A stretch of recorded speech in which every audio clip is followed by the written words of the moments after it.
Sila yung nagde-deliver ng pera sa PCSO. Sila yung mga kalabaw ng PCSO. And yet, pagdating ng oras, hindi sila kinukonsulta. Ang masaklap pa, sila pa ay pinaparusahan kapag low ang sales at napapasara. This was approved by the Office of the President, Mr. Chair. Come on. Yes. Come on. Yes. Come Yes. on. Yes. Do you think I'm stupid? Dadagan, Balita News Update.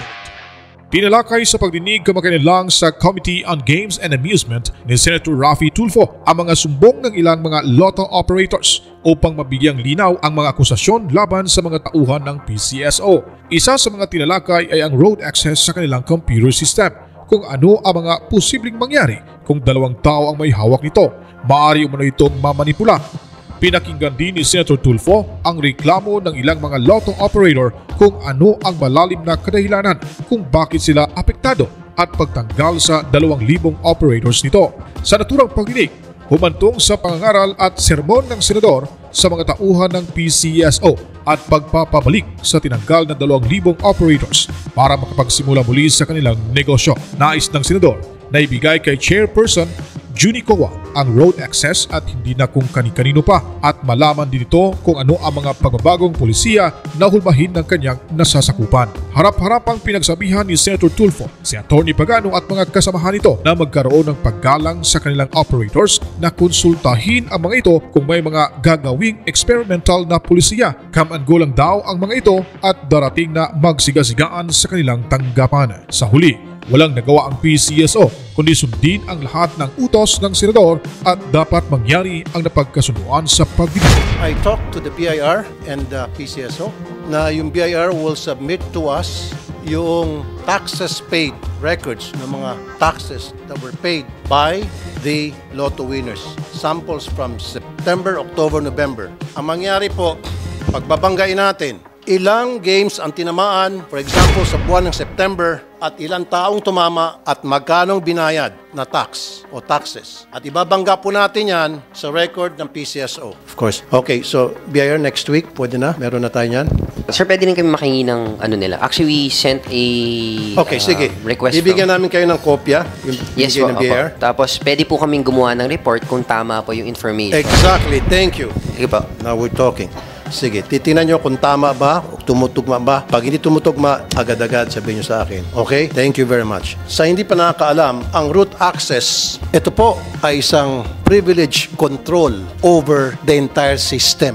Parang master key po ito. Ang sino man may hawak niyan, pwede siya makapasok labas ng the whole system. Pwede siya mag-edit, pwede po siyang mag-delete. He or she can do everything and anything. Ganun po katindi itong root access na ito. Kaya nga nung last time, nandito yung mga taga-PCSO, isang tinanong ko, kung walang proper safeguards, pwede bang mamanipula ang buong computer system? And the answer was yes. Bakit yung may root access ay si GM at AGM? Tanggalin natin yung isang root access sa AGM. Ibigay natin kay Chairman Kua.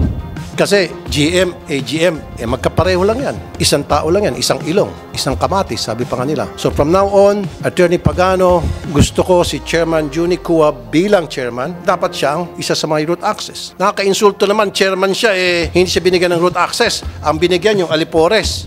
Kasi ang nangyayari, palagi nyo siyang tinatanggal No, the chairman is actually given also. The chairman can watch the draw anytime, whether the pre-draw, 2:59 p.m. Dapat draws. involved siya palagi.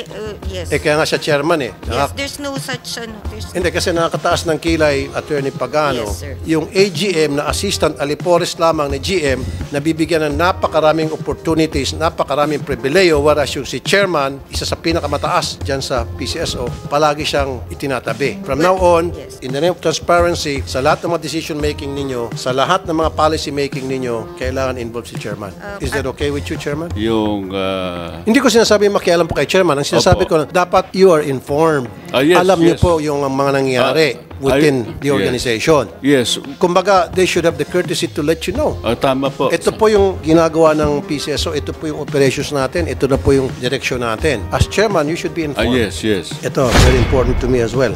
Yung 2,000 na nawalan trabaho, Attorney Pagano, sabi nyo, nag-agree sa akin si GM last time, ibabalik yung mga members ng Pulaay. 2,000 of them nasibak dahil nga magkakaroon ng online betting sa we call it e-lotto. So, ibabalik ibabalik natin, bibigyan natin sila mga machines. Tama? Yeah. Tama o tama, ma'am? Yes, Mr. Chair. And when is that going to happen? If we will procure this from the current provider, it will take 8 to 10 months, Mr. Chair. Yes. 10 months? Yes. Pero possible, pwede. Yes, Mr. Okay, Chair. every time magpalit ng administrasyon, ng management sa PCSO, na-out sila eh. Gagawa kayo ng eksperimento, kung ano man yung eksperimento na yon, at pumalpak sa kanila ang tama. Yung kita nila ang tinatamaan. So dapat, kayo mga bagong upo dyan, kinukonsulta nyo sila. Sinasama nyo sana sila sa mga policy making.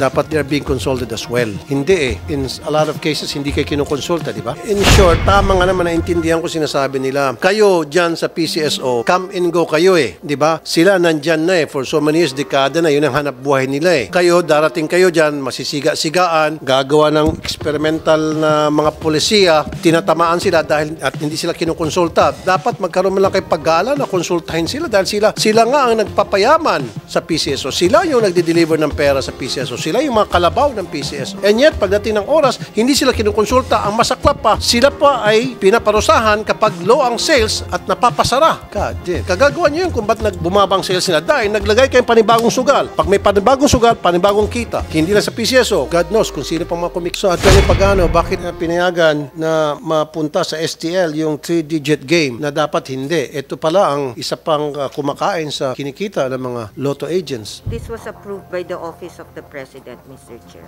Come on. Yes. Come on. Yes. Come Yes. on. Yes. Do you think I'm stupid? Siyempre, kayo po ang nagpipid niyan. Whatever you feed to the Office of the Office of the President might say, yes. Kayo po dyan sa mga Board of Directors ang gumagawa ng polisiya. Don't tell me sa Presidente BBM ang nagdeklara. Anong pakialam ng Presidente BBM sa mga polisiya sa Lotto? He's so busy with bigger problems that we have in our country. Not the 3-digit game. Don't tell me na si President BBM ang may pakana na yung 3-digit game ilalaro na ilalaro na sa STL. No, kayo po dyan, mga Board of Directors, pinid nyo po sa Office of the President. Natural yung Office of the President, siguro through the ES, pipirma yan kasi sinubo nyo sa kanya eh. Sinabi nyo, nagkaroon kami ng board resolution, aprobado na itong 3-digit game ilalaro na sa STL, isinubo nyo sa Office ng President, nandiyan sa desk ES, pipirma niyan.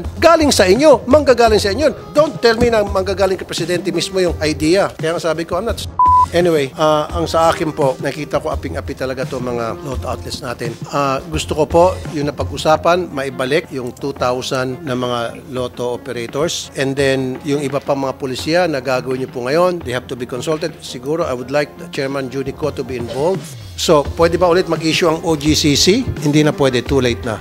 Well, if PCSO would extension of peace. ask, siguro po, if PCSO would appeal and would Just ask. to accommodate the Mr. 2,000 Chair, I will just have to answer outlet this agents. regarding legal requirements. An expired contract can no longer be extended. As I mentioned, that is an expired contract. And I don't think OGCC will have jurisdiction or authority to order PCSO to extend a contract that has already expired.